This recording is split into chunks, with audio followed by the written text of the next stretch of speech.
Strand grabbed the debrief folder out of Kovacs' hands, dropped it flat on the table, and said, not loudly, which was somehow worse, I'm not running a training exercise. Get her out. Not Specialist Kovacs. Not the EOD tech who had just cleared 6 IEDs in the Kunar Valley without a single casualty. Her. As though the rank and the record and the 3 years of work that had put her in that room were details too small to bother with. There were 11 men in that briefing room. Every one of them had heard it. Not one of them said anything. A few looked at the table. One, she would remember which one for a long time, almost smiled. Sergeant First Class Dana Kovacs was 29 years old and 5 feet 3 inches tall, and she had been defusing bombs since she was 23, which meant she had spent 6 years walking toward things that everyone around her was running away from, and doing it correctly enough that she was still alive to be told she didn't belong in this room. Before we go further, if you're watching this for the first time, hit subscribe right now and drop a comment telling me what city you're watching from. I want to see how far this story travels. Now let's get into it. The briefing was for a joint EOD Ranger operation in Paktika Province. 3 separate IED networks had been traced to a single bomb maker, a man the intelligence community had been tracking for 14 months.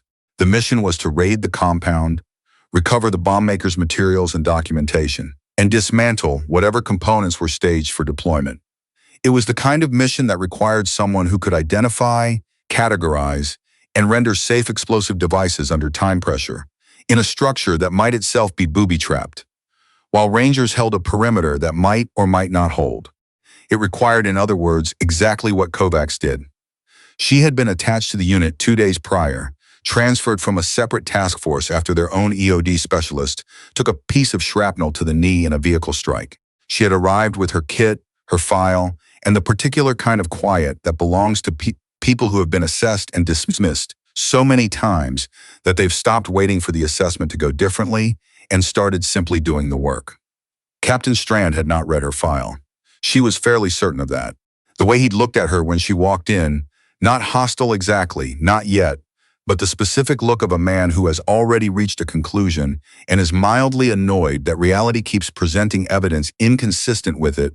That look did not belong to someone who had read the operational record of the woman he was looking at. That record included 41 confirmed IED renders across 2 deployments. It included a commendation for a cache find in Helmand that had prevented what analysts later estimated would have been a mass casualty event. It included the incident in Logar, where she had worked for 4 hours on a daisy chain network of 6 devices. In a building where the power was still live, with a squad of Rangers waiting outside and a storm cutting their exfil window to nothing. Strand had not read any of it. He had looked at her and reached his conclusion, and his conclusion was, "No, sir." She kept her voice flat. "My operational record is not the issue." He picked up the folder she'd brought and set it aside without opening it. "The issue is that I need someone who can keep pace with my team in a structure clearance. That's a physical standard." He said it the way people say things when they've already decided the conversation is over. "I'll request a replacement from Bagram." "The mission window is 36 hours, Kovacs said. "Then I'll have someone here in 30. She looked at him for a moment. He was not a bad officer, she could tell that much. He had the kind of bearing that came from genuine competence, from years of doing difficult things correctly, and the kind of certainty that grows around competence like a second skin until you can't find the seam between them anymore. He believed he was making the right call. That was, in some ways, the hardest part of it. "Copy, sir," she said. She picked up her kit bag. She walked out. Outside the briefing building, in the gap between 2 HESCO barriers where the wind came through at a diagonal and smelled like diesel and cold dirt, she stopped. She did what she always did after a room like that. She breathed. 3 breaths, slow, not to calm down. She had learned long ago that what she felt in those moments wasn't exactly anger. Or at least it wasn't only anger. It was something older and more complicated that she had never found a clean word for. She breathed to make space between the things she was feeling and the things she was about to do next. She went to find Sergeant Major Quill. She had met Quill once at a joint training exercise in Fort Bliss 18 months ago. He was the kind of man who collected information the way other people collected gear, quietly, without making a show of it, and always with a specific use in mind. He had watched her work through a simulated structure clearance for 4 hours without saying a word. When it was over, he had nodded once, which, from Quill, she had been told later, was the equivalent of a standing ovation. She found him at the vehicle line, running a maintenance check on the lead map with the focused attention of someone who trusted nothing he hadn't personally verified. Sergeant Major. He looked up. His face did the thing faces do when they're deciding something. Kovacs. A pause. Heard Strand cut you loose, requesting 30 seconds of your time, Sergeant Major. He handed his checklist to the junior specialist beside him and turned to face her fully. She didn't pitch herself. She didn't argue against Strand or explain why he was wrong. She simply took the Logar incident report out of her kit bag. She kept a copy for exactly these moments, which told you something about how often these moments occurred, and handed it to him. Quill read it. He read it the way she read technical documentation, which was to say he read all of it, carefully, without skipping to the conclusion. When he was done, he handed it back. The compound tomorrow, he said. Intel says the bomb maker uses pressure plates and command wire in combination. Sometimes anti-handling devices on the command wire itself. That's an unusual configuration, Kovacs said. It requires specific knowledge of how response teams are trained to approach the wire. Whoever taught him that knew what they were doing. Quill was quiet for a moment. I'm not Strand's chain of command, he said finally.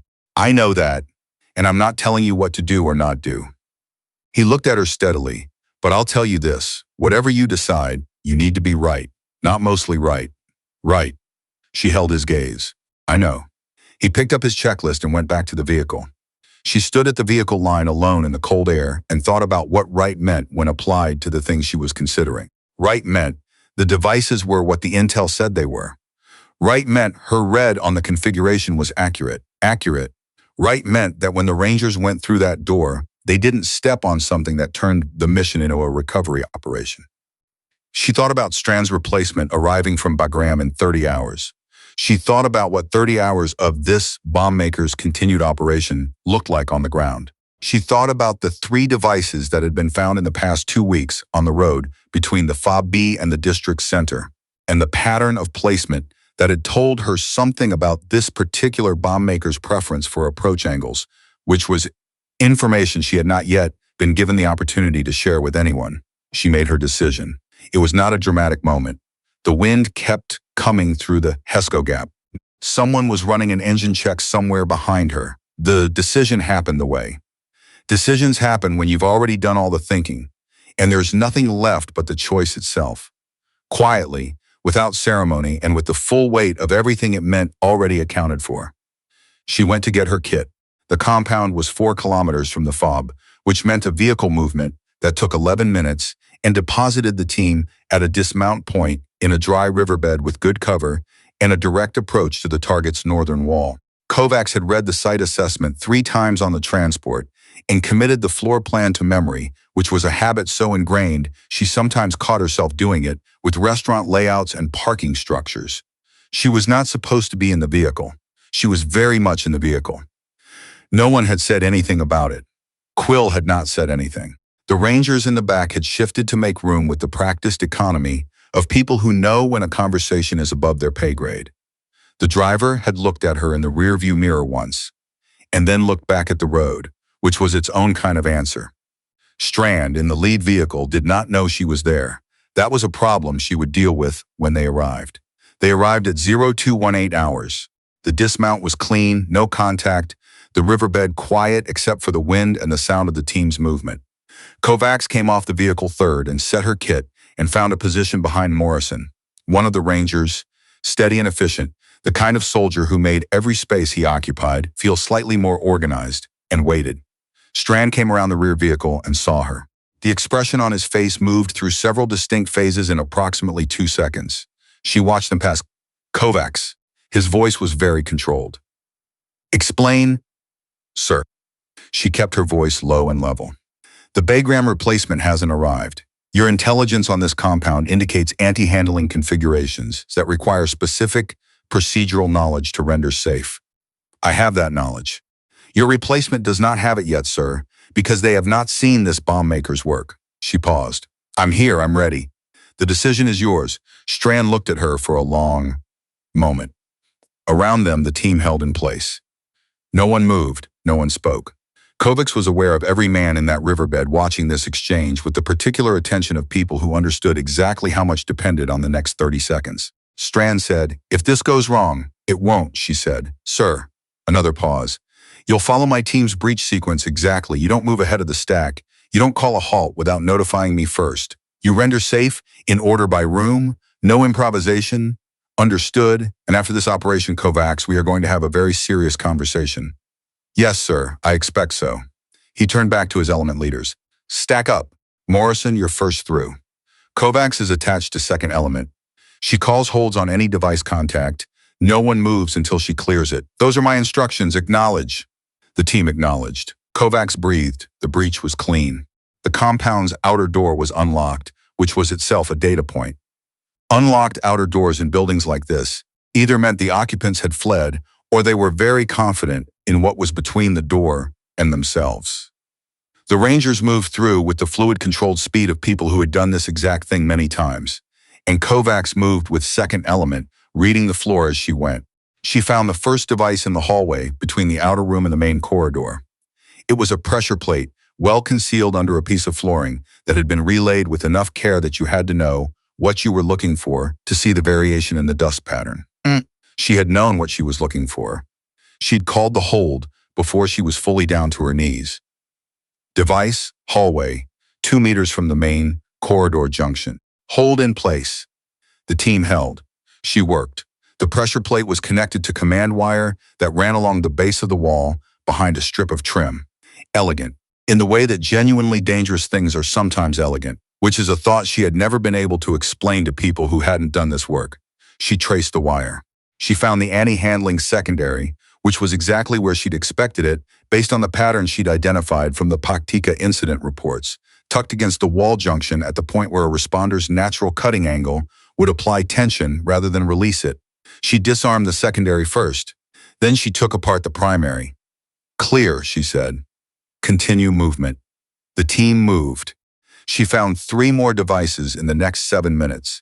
A command wire configuration in the stairwell, 2 of them with a single initiator and a split that would have caught anyone who cleared the first and assumed the second was part of the same run. Then a pressure plate in the doorway of the main storage room, positioned at the threshold's far edge rather than the near edge, which inverted the standard step pattern and would have caught someone going by the book. Each time she called the hold, each time the team held, each time she worked through it and called clear, and the team moved again. After the 4th device, she heard Morrison behind her. Quiet, to no one in particular, the way people say things when they need to say them but aren't quite making it an announcement. Say, "All right, that was all. Just all right." The storage room contained what the intelligence had promised. Components, materials, documentation in 2 languages, and a workbench that told her significantly more about this bomb maker's methods than any of the reports she'd read. She photographed everything with the systematic thoroughness of someone who understood that what was on that workbench was going to matter to people far from this compound for a long time. Strand came into the room while she was working. He stood in the doorway. He looked at the workbench. He looked at Kovacs. She expected him to say something operational, a timeline question, an instruction about documentation protocol, something that would let them both stay in the language of the mission. He said, "How did you know about the anti-handling secondary on the first device?" She looked up from the camera. "Pattern recognition," she said. "This bomb maker trained with someone who understood how EOD teams approach command wire. The secondary placement is designed to defeat the standard procedure. I've seen the variant twice before, in Logar and in Helmand. Different bomb maker, same teacher. I flagged it in my pre-mission red." She paused. "The report I tried to hand you, sir, it was in there." Strand was quiet for a moment. The room was quiet around them, the distant sounds of the team conducting the rest of the clearance filtering in from the corridor. "How many of those reports have you written of that specific variant?" 2. "General reporting from my deployments, 43 renders." Another silence, longer this time. "Kovacs," he said. His voice had changed, not much. Strand did not appear to be the kind of man whose voice changed much. "But enough. Finish your documentation." "Yes, sir." He was still for a moment longer in the doorway.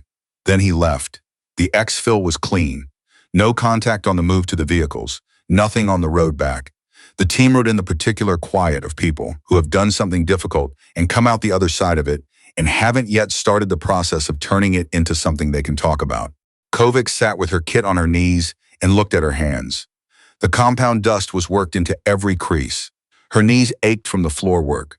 She was aware distantly of the adrenaline beginning its retreat, the slow unwinding that always followed a structure clearance, the body's reluctant acknowledgement that the emergency was over. Morrison, across from her, was looking at his boots. He looked up once, met her eyes, and nodded. Not a performance, just a nod. She nodded back. She was in the debrief room at 0410 when Strand came in and sat across from her. "You disobeyed a direct order," he said. "Yes, sir, that's on the record. It should be, sir."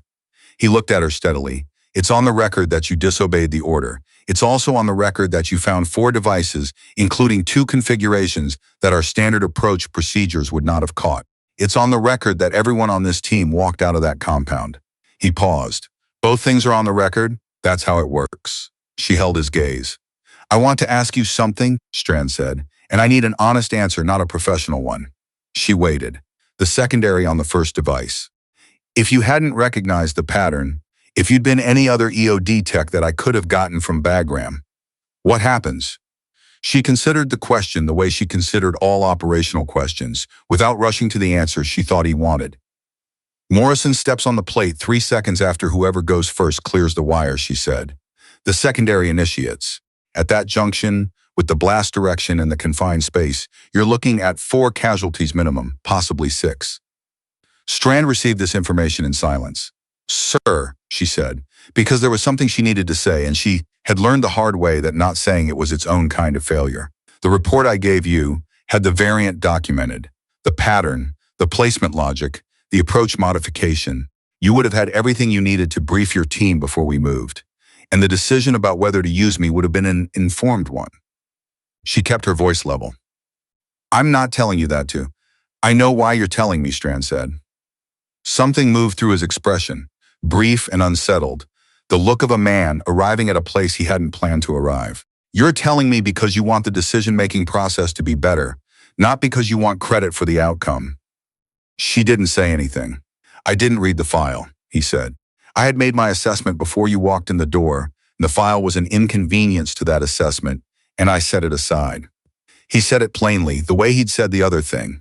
Both things on the record, with the precision of someone who had decided to dispense with the version of events that protected him and go straight to the one that was true. That was a command error. It's the kind of error that kills people. Tonight, it didn't. That's not because of anything I did correctly. The debrief room was very still. "I appreciate that, sir," Kovacs said. Strand nodded once. He reached across the table and picked up the report she'd brought to the original briefing, the one he'd set aside without opening, and he opened it now. He read it in front of her, all of it, with the same attention she imagined he gave everything, when he wasn't working around a conclusion he'd already reached. When he finished, he closed it and set it down. "I'm recommending you for a commendation," he said, "not as a gesture, because it's accurate." She was quiet for a moment. "It'll help in the next room," she said finally, not bitterly, just as a fact. "I know," Strand said. "That's why I'm doing it." He paused. "The next room you walk into, I want whatever they use to assess you to be something they actually have to reckon with, not a summary, not a file they can set aside." He met her gaze. The commendation makes it harder to look past. She thought about the rooms, the specific kind of quiet that happened when she walked into them, the conclusions that arrived before she opened her mouth. 7 years of that particular arithmetic. "Thank you," she said. It was not an adequate thing to say. She said it anyway because it was the true thing. The mess at a 600 was thin crowd. The post-mission drift of people who needed food and quiet, and the particular anonymity of a table where nobody was asking anything of you for the next 30 minutes. Kovacs took a tray and sat at the end of a table near the east wall, which was where she always sat, which told you something about the 7 years if you knew how to read it. She was 5 minutes into her food when Morrison came through the door.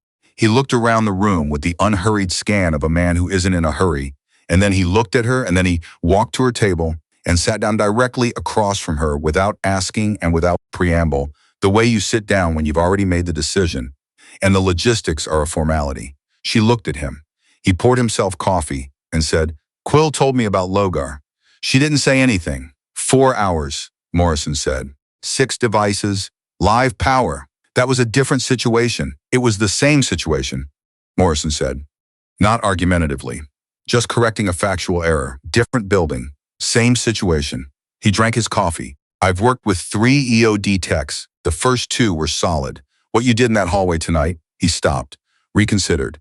I don't have a comparison. I just don't have one. Kovacs looked at her tray. 2 of the other Rangers came through the door. They saw Morrison. They looked at the table. They came over without discussion and sat down 1 on each side.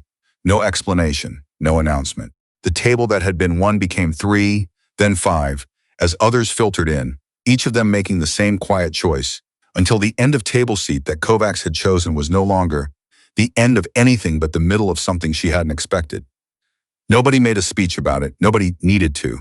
Strand came in last, because that was how it worked with commanders, and he scanned the room, and he saw the table, and he walked toward it. He didn't sit immediately. He stood for a moment at the edge of it, looking at her with an expression that was doing several things at once, none of which were entirely comfortable for him, all of which were honest. Then he pulled out the chair beside Morrison and sat down. "Coffee's bad," he said. "Always has been," Morrison said. Someone at the far end of the table said something that was apparently funny. Quill, who had come in at some point without Kovacs noticing, made a sound that might have been a laugh, which she was told later was exceedingly rare. Kovacs ate her food. The coffee was bad. The institutional light was the same institutional light it had always been, and the table was full, and she was at the center of it, which was a thing she had spent 7 years not being, and had stopped expecting to be. She thought about her father, who had taught her to shoot on a property outside Odessa when she was 10, and who had told her, in the particular way of a man who had learned it the hard way, who had come back from a war with his own set of rooms he hadn't been believed in, that the work would speak eventually, that you had to do it long enough and well enough, and without stopping, that the room ran out of ways to not hear it. She had believed him then. She believed him now. The dust from the compound was still on her hands. Her knees still ached. Somewhere in a processing facility, the documentation from that workbench was being translated and analyzed, and would eventually prevent things she would never know about, which was the nature of this particular kind of work. You never got to see the full shape of what you'd prevented, only the shape of what you'd done. She had done the work. Morrison refilled her coffee without asking. She didn't thank him because she didn't need to. He already knew. Outside the wire, the Paktika morning was arriving the way it always did, indifferent and vast and entirely unconcerned with what had happened inside one compound during one night of one deployment, which was fine, which was how it should be. What had happened lived in the people who had been there, and in a report that would carry her name forward into rooms she hadn't entered yet, and in 4 devices that would never be found on a road between a fob and a district center, and in Morrison sitting across from her drinking bad coffee as though it were the most ordinary thing in the world, which, she had decided, was exactly what it should be.